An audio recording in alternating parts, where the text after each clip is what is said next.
So we are looking at Paul tonight. So I'm going to start with one of Paul's contemporaries, Peter. Peter wrote this about Paul in 2 Peter 3.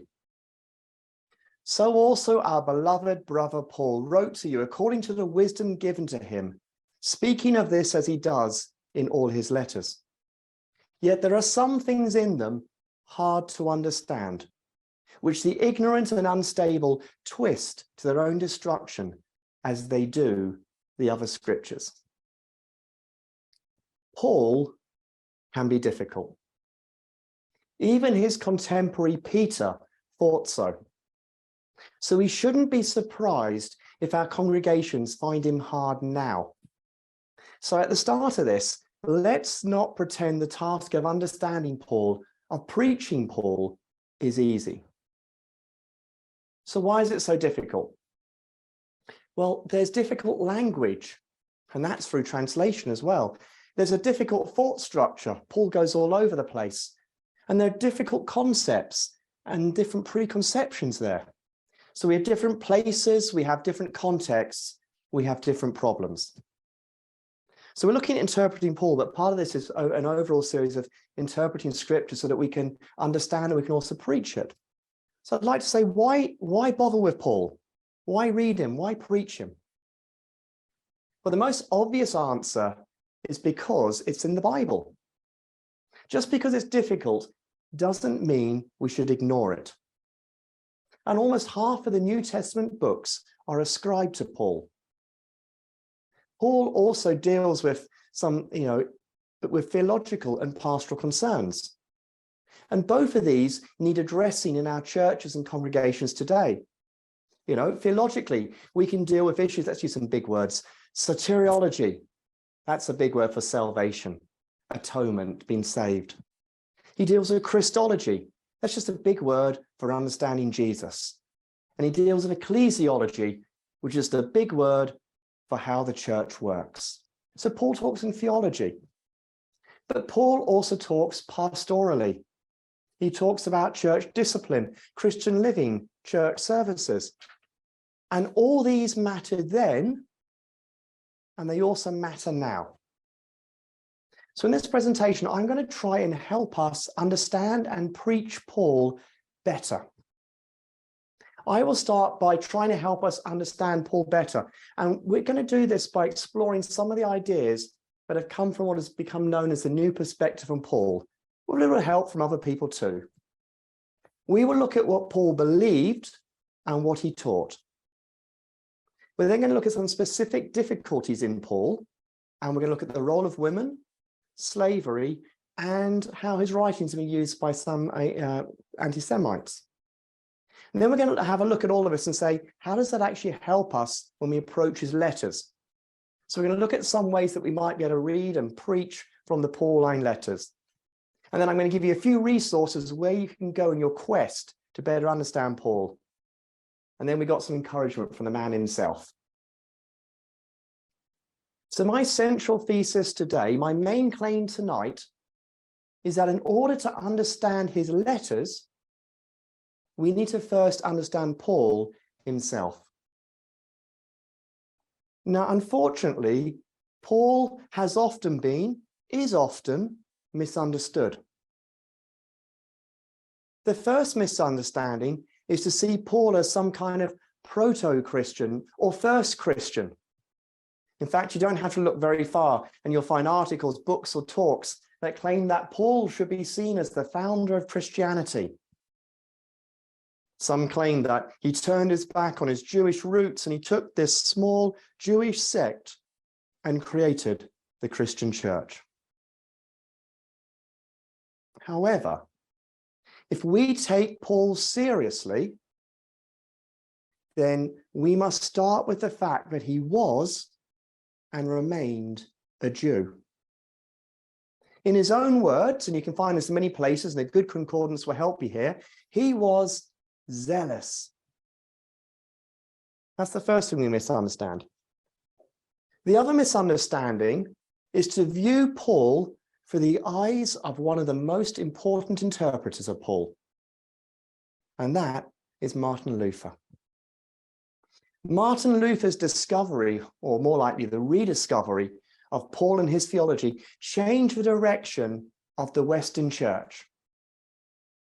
And because of this, it is set in stone for many in our Reformed or Protestant tradition, a particular view of Paul. However, it is becoming increasingly recognized that Luther's view of Paul was heavily influenced by his situation. In other words, he read into his struggles of the Catholic Church in Germany. He read that back into Paul. So he saw his struggle between the Catholic and the Reforming conflict to be the same as the Jewish-Gentile conflict. And whilst that might have been fruitful theologically, was it a true reflection of Paul and his context? Well, in the late 1970s, scholars started paying more attention to what is called Second Temple Judaism. Now, this is just a term for that period between the construction of that Second Temple, come on, all my Daniel people know when this is, around 516, and the destruction of the temple by the Romans, AD 70. So this period kind of covers the intertestamental period. More importantly, it's the time of Jesus and the time of Paul. Sorry, my voice is getting a bit croaky. I hope it will last all night. Just tell me if you can't hear me. So all of a sudden, we got a lot more background. So that meant we could understand a lot about Jesus's ministry, but it also gave us a key to understanding Paul and his world. So what is this new perspective, which, if you're interested, it spawned other views such as the apocalyptic and Paul and Judaism. But what does it tell us about Paul, and why does it matter?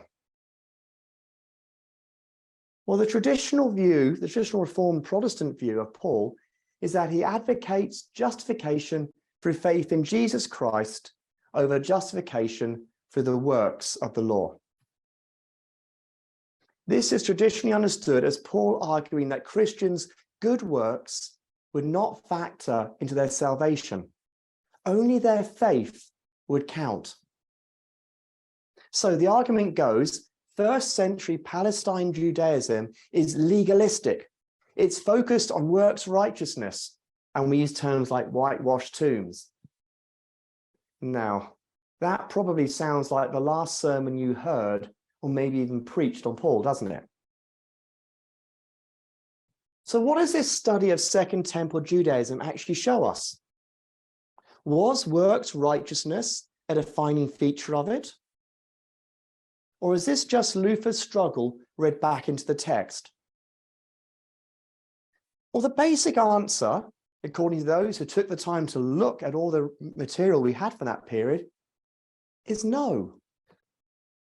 The understanding that the Jewish people at the time had is that God had chosen to save the people that would eventually become known as the Jewish nation.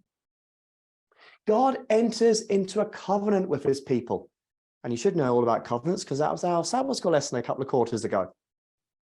And in response, his people do certain things that show that they want to be God's covenant partners. This is called, in technical terms, covenantal nomism. In other words, covenant law keeping.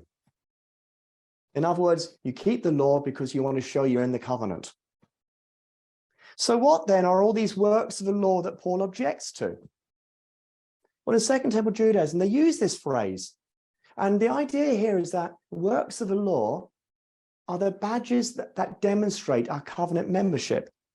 In other words, these are the ethnic markers. These are the things that mark one out as a Jew. Food, festivals, circumcision. In other words, Paul is arguing against the Gentiles attempting to become like ethnic Jews. He is saying that salvation, we might have to come back to this another time, is no longer ethnic or national. In fact, throughout Paul, you'll actually see lots of positive things about good works. But these good works are never for Paul the basis of salvation. They are, first of all, God's good works, and we probably don't have enough time to do a theological study on that tonight. And they are simply a badge worn by someone in a covenantal relationship with God. And they are, according to Paul, the basis of future judgment. Now, pause for a moment. Doesn't that sound familiar? I think this has implications for Adventist apologetics. The law does not save us. The grace of God does. But we wish to reflect the character of our God. So with the help of the Spirit, we reflect the character of God as revealed in his law. And again, we could spend a whole session on this, how grace, the character of God, that is love, is at the heart of this message. But this understanding of the law, I think, is actually quite a good one. It resonates with us as Adventists. But I want to look briefly at one other idea where Martin Luther's influence may have influenced our understanding of Paul, before we have another look at Paul, what he was zealous for and what his conversion was all about and what was his mission. So what was Luther's most famous rediscovery? Well, you probably know remember the verse. It says, the righteous one will live by faith. But whose faith? Who is the faithful one? Luther didn't want to allow humanity to save himself. So for him, it was clear that this must be a gift from God. Now, I'm sorry, guys, but I'm going to have to get a little bit technical here. I'm going to deal with a little bit of grammar. You see, Paul in Galatians 2, verse 16, gives this brief summary of his teaching. We know that a person is justified not by the works of the law, but through, and most of your translations will say, faith in Jesus. But the Greek here is not so simple. Grammatically, it's a genitive, and the Greek there, pistis Christou, can be translated in two ways. It can be translated as faith in Jesus or faith of Jesus. In other words, the faithfulness of Jesus. Now, Luther, because of his strong desire to put faith over works, translated it as faith in Jesus, and all our translations follow. But over the past 70 years, a strong argument has been made in favor for the faithfulness of Jesus Christ. In other words, we are saved not by belonging to an ethnic or religious community, but because Jesus was faithful. Well, faithful to what, you might ask? Well, God is faithful to the promise he made when he first entered into a covenant with humanity. We are saved because Jesus keeps God's promises. So to understand what drives Paul, what makes him zealous, we need to know what promises he believed God needed to keep. Now, from the writings of the Second Temple, we know that for Paul and most other Jews of the time, the most important event in their nation's history was the exile. You see, God had made a promise to Abraham when he created this covenant. He would make them a nation and he would bless them, and through them the whole world would be blessed. Through the sojourn in Egypt, through the Exodus and the monarchy, God kept his promise until the exile. Here the nation experienced the consequence of ignoring their covenantal responsibilities. But all was not lost. Humanity may not be faithful, but God is. And so in that wonderful prayer in Daniel chapter 9, the prophet calls upon God and he asks God to act mercifully for his sake, recognizing the nation as unworthy, but they call upon him to keep his promise to restore the nation and the temple. Now, we're all good Daniel scholars. We had apocalyptic prophecy yesterday, so we know that God kept the promise he made and to Jeremiah, and there's a return to Jerusalem and the temple is constructed. But to a zealous Jew in the middle of the 1st century AD, things would not have looked much better than it did for Daniel. The nation is under occupation and has been for years. First, the Greek Seleucids who desecrated the temple, and now the Roman Empire. This does not look like the promises God made. To discover what Paul expected to be fulfilled, we look at the Old Testament prophecies like Isaiah, Jeremiah, and Ezekiel. And in these apocalyptic books, we see a vision of God's promised end times. And it's the vision of Jerusalem at the center of the world. The temple is restored and God's people are worshipping on the holy hill. But more than that, in this apocalyptic end of the world, the nations, the Gentiles, are also being drawn to God and his temple. They are worshipping together. Jew and Gentile worship together, and this will be the fulfillment of God's promise first made to Abraham. So this is what Paul was waiting for. Now, you're probably wondering why I've spent such a lot of time going on about this, but I hope you're starting to see the connections, because this is where it comes together, and this is where I hope the penny drops. What happened on the road to Damascus? What turned the zealous Jew into a missionary for Christ? Okay, first of all, quick question. I'm going to have a look at the cameras here to see this. This is going to show you how your preconception and your culture affects how you understand Paul. Okay, so how was Paul traveling to Damascus?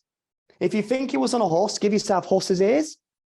If you think he was walking, walk with your fingers. So let's have a look at the cameras. Let's see what we have. Do we have horses or walking? Yeah, we got a bit of walking. We've got a few horses, right?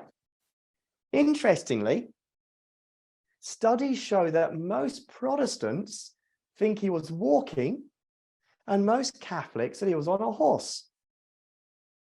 Why?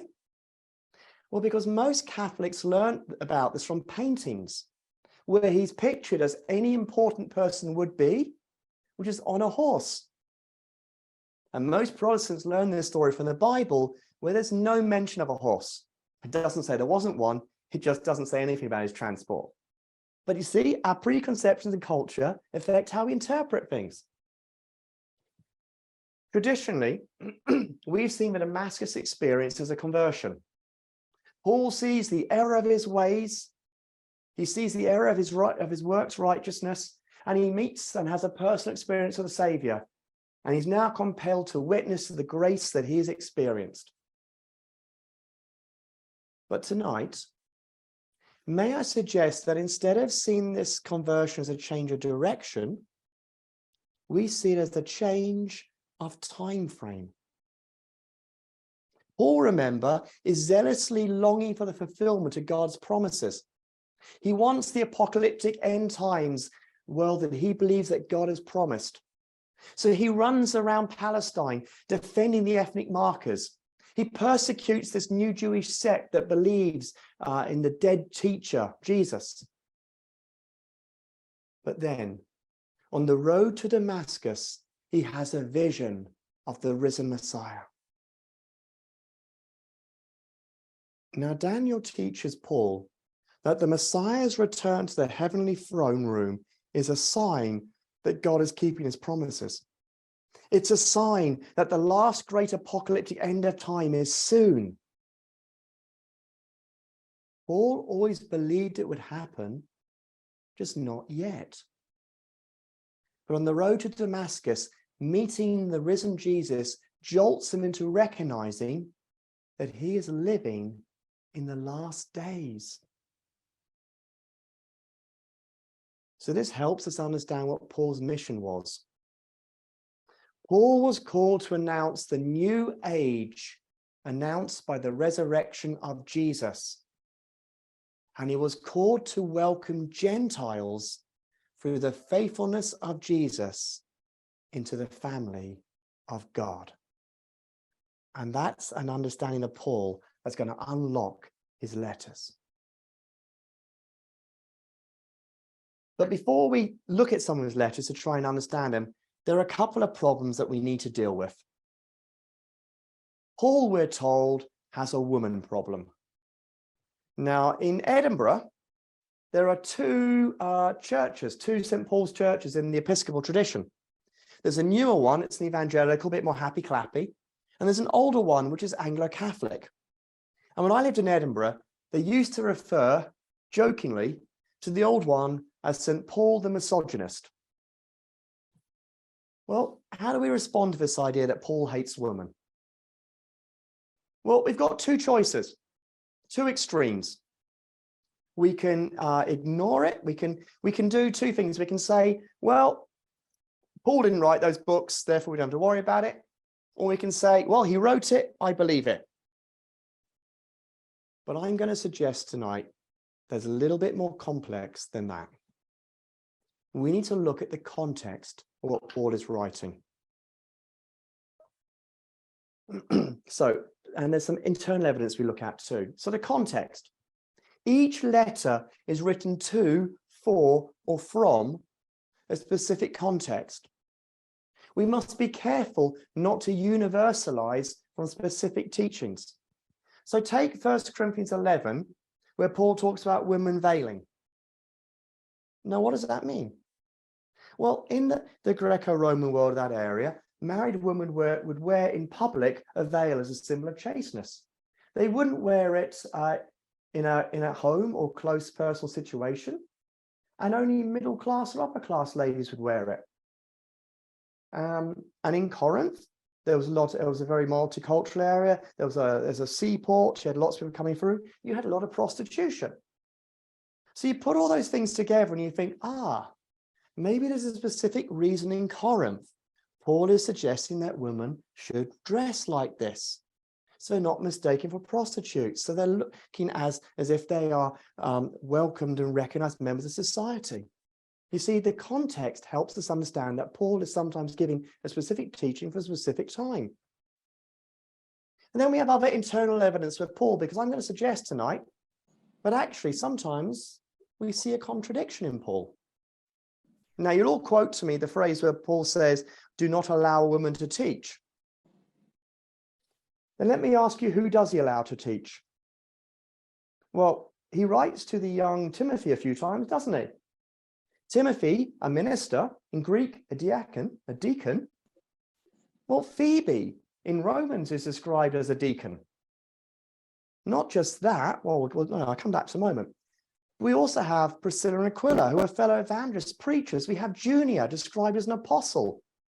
We also have, in certain situations, in certain places, you have a local context where you have maybe gossip taking part amongst certain people, or you've got cultic prostitution. So there may be reasons in certain areas not to teach, but not in others.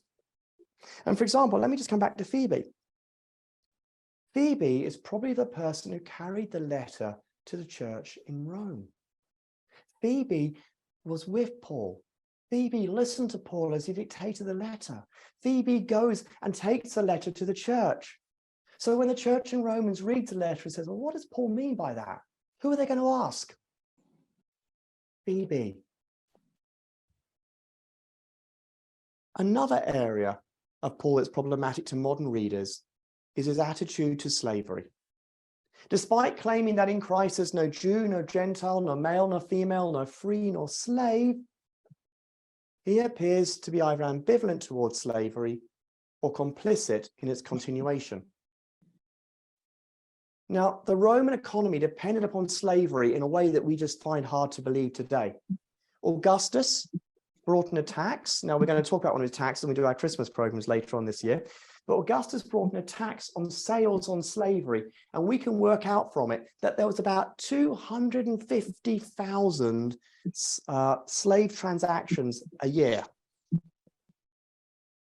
Ephesus was a major slave market. Ephesus, well, who worked from Ephesus? Probably John and a whole lot of other writing. Paul was there. It's the center of the market. Slaves worked everywhere from mines and farms to the domestic home to lawyers and medics. And Paul does seem to have a bit of a blind spot towards the institution. Personally, he addresses slaves and their behavior. And radically, when it comes to Onesimus, he calls for individual slaves' betterment, if not freedom. But how do we square this with our understanding of slavery today? Well, I like to suggest with honesty, we must say this is difficult. And we probably need to recognize that Paul's teaching is probably based on expediency.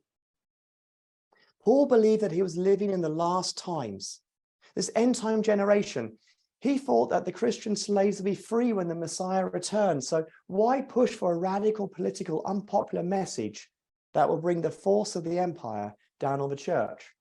And in fact, there were 3 wars fought in 100 years before Paul over slaves and slavery. But I'm going to admit this response doesn't make me feel that happy. So maybe this is an opportunity for a little reminder that Paul, however sophisticated his letters might be, Paul is not the final revelation of God or his values, especially towards women or slaves. The final revelation is Jesus. Jesus, not the Bible, is the word of God, and Jesus shows the character of God. So we can look at that a little bit more, but on the Mount of Transfiguration, you have Moses and Elijah, the law and the prophets, scripture, but a voice from heaven comes and says, "This is my son, listen to him." So we don't look to Old Testament conquests to discover the character of God. We look to Jesus. If we want to know what God thinks about women, we look to Jesus and not a culturally specific application made by Paul. And if we want to address slavery, we don't just quote Paul, we look to Jesus and his overall teaching about human dignity and freedom. And sometimes as preachers, we need to help our church understand this better. Now, I was going to talk a little bit about Paul and anti-Semitism, but I don't really think we'll have time for that. It's a criticism, and to be fair, it's more of a problem of people who've interpreted him and used him badly, from Luther all the way down. We can talk about that another time. Let's just get into maybe looking at how this understanding of Paul helps us interpret his letters. So let's have a brief look at the idea of the book of Romans. Now, the book of Romans, most Christians have a very simple view of this book. They take what you call the Romans Road. Hands up all those who've heard of the Romans Road? Yep, I can see a few of you there. This is a simple gospel presentation on righteousness by faith and the importance of a personal experience. Now, don't get me wrong, it might be in there, but there's so much more. So let's start with the context. Paul is not exactly explicit in letting us know why and for what purpose he writes a letter, but it's not hard to find some context. We know the Jews and Christians, who were both seen as a Jewish sect, were expelled from Rome in about AD 54 by Claudius. And it appears that when they came back, the Gentile church refused to let the Jewish Christians back in. They maybe even saw their faith as superior to the Jewish Christians. Well, how might Paul view this? Well, firstly, these divisions are a clear no-no. Remember, Jews and Gentiles must worship together in this apocalyptic end-time faith. And secondly, Paul is going to excoriate their logic for thinking that they are superior. He will demonstrate that this is God's doing, not theirs, and that the same faithful God has worked throughout Israel's history. The focus in Romans is not so much on a personal saving relationship, but on the new community that has been saved by the faithfulness of God to God's promise, without regard to ethnic background. And it's a community awaiting the wonderful cosmic conclusion promised by God. Now in Galatians, the problem's the other way around. There's a new faith community, it's being formed, it's comprised of Gentile and Jewish believers. But then some, who are maybe connected to the head church in Jerusalem, come along and they try and tell the Gentile converts that they need to become Torah observant. They need to observe the laws that mark out the ethnic Jews. They must observe food and diet. They must keep themselves apart. They must follow their feasts and festivals, and they must be circumcised. Now, of course, Paul is aghast at this. These believers are not Jewish, they're Gentiles. And if both Jew and Gentile are to worship God together on the holy hill, well, then the Gentile converts shouldn't become Jewish. So Paul spells out to this community of pagans who have become grafted into God's people through the faithfulness of Jesus by the promises of God. And again, don't forget here the community angle. Because once Paul has sorted out the basis of this Gentile salvation, he's straightened out how to live a life in the Spirit. Not so that they can become good people, so they can become a community. Because as Paul explains in his other letters, the church, the body, testifies to the head. And the community, what we now call the church, according to Paul, witnesses to the reality. So I hope you're seeing how some of these come together, that once you understand Paul, once you work out the context, you can begin to interpret. Okay, to wrap up here, let me just suggest some resources to help you get the most out of Paul. First of all, please, please, please stay up to date. I know that there are readily available and accessible free resources, but often these are hundreds of years old. Now, there's a reason why Matthew Henry's commentaries are bundled free with every piece of Bible software. It's because they're over 200 years and out of copyright. But Pauline Studies has radically changed, for the better, I hope, since 1970, and it's probably in the middle of another shift. So you need to be, you need to be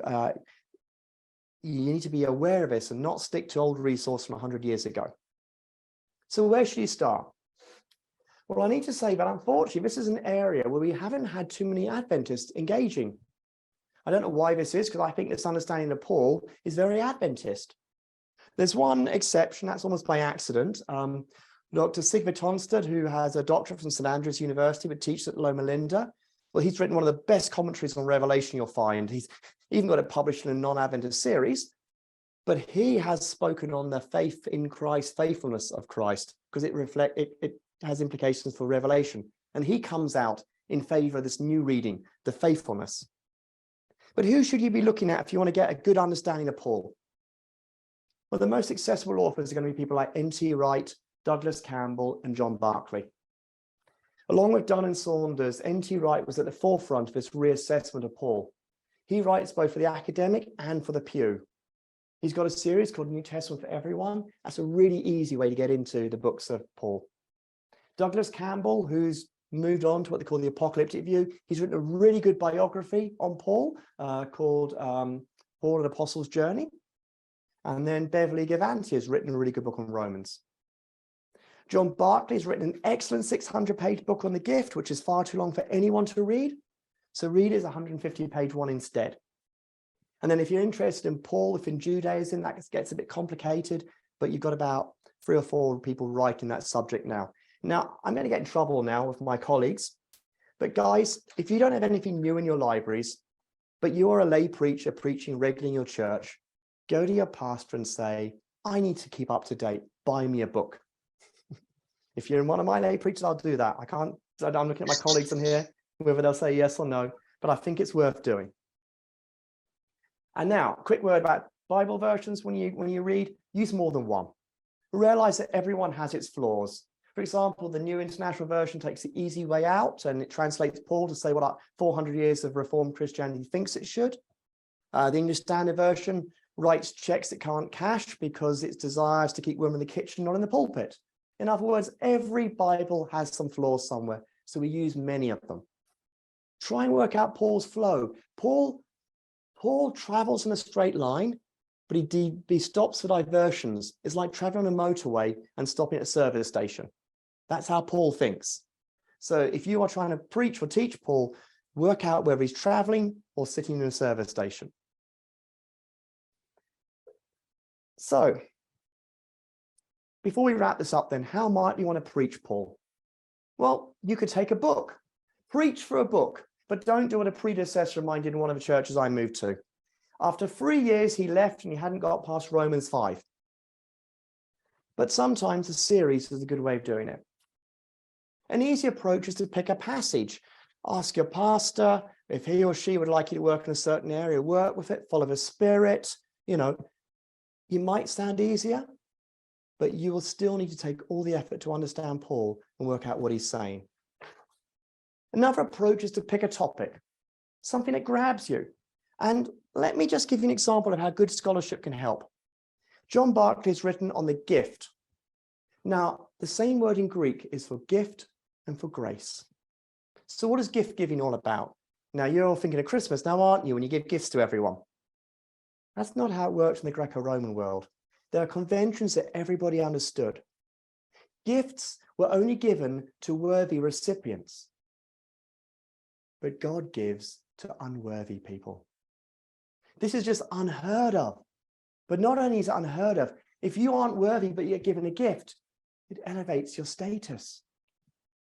But gifts come with societal responsibilities, something called reciprocity. In other words, if someone gives you a gift, you do something for them. It doesn't earn the gift, it doesn't make you receive it, but you have to respond. Now apply this idea to grace. It's unmerited. It elevates you and it demands a response. A complicated topic made easier by understanding Paul and his world.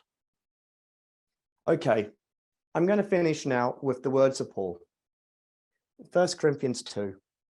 When I came to you, brothers and sisters, I did not come proclaiming the mystery of God to you in lofty words or wisdom, for I decided to know nothing among you except Jesus Christ and him crucified. And I came to you in weakness and in fear and in much trembling. My speech and proclamation were not with plausible words of wisdom, but with demonstration of a spirit and of power, so that your faith might not rest on human wisdom, but on the power of God.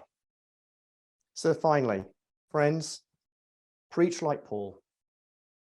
Focus on Christ, allow the Spirit to work, and always point to God.